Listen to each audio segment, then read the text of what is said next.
Hello guys, good morning, good afternoon, good evening. Saan man kayong sulok ng mundo. Welcome po sa ating YouTube channel, Tita Lourdes Vlog. Today our video is first time ko pong magluto ng pagi. Yan, ang ginawa ko muna ay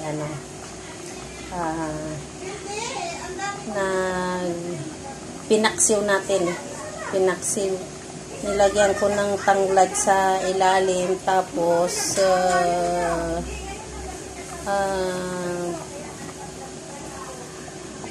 nilagyan ko ng toyo, suka, tapos loyang native, dinikdik ko, at saka yung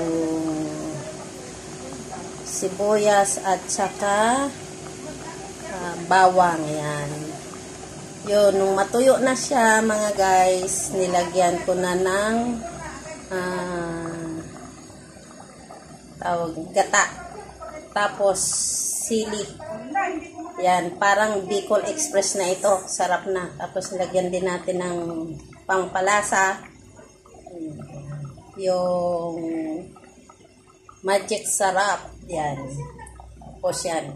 Hayaan natin ng kumulo yung gata para lutong-luto. Tapos mayroon tayong malunggay. Lalagyan natin.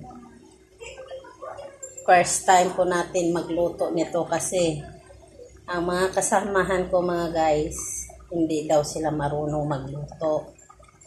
Ito ay nahuli ng aking kaibigan na anak ni Manang Christy. Nahuli nila sa pamimingwit. Pagi. Laki. Isang lang yan, isang piraso. Tapos, yan.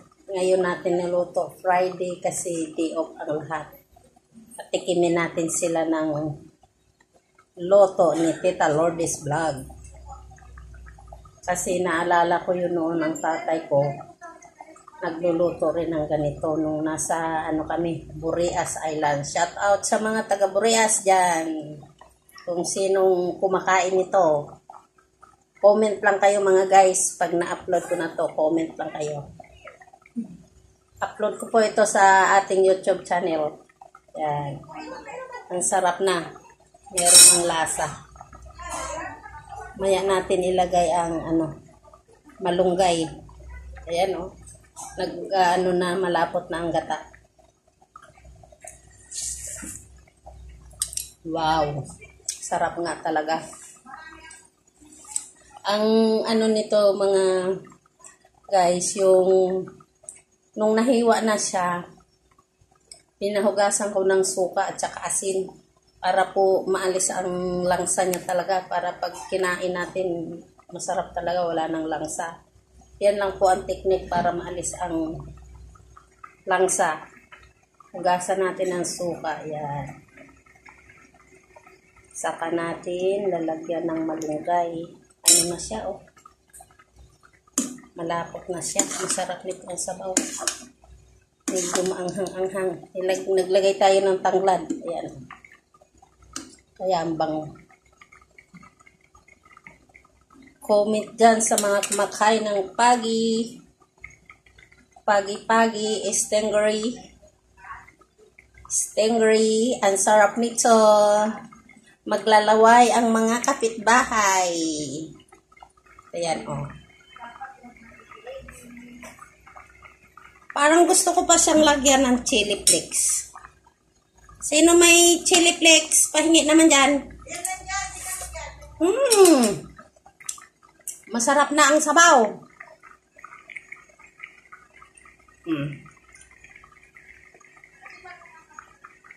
Hindi naman pwede na sobrang anghang. Tama na siguro to sa akin. Tama na. Okay lang ang anghang. Yan. Tapos lalagay na natin ang malunggay. Malunggay. Saan na yung malunggay natin? Ito malunggay natin guys. Lagay na natin. Lagay na natin ang malunggay.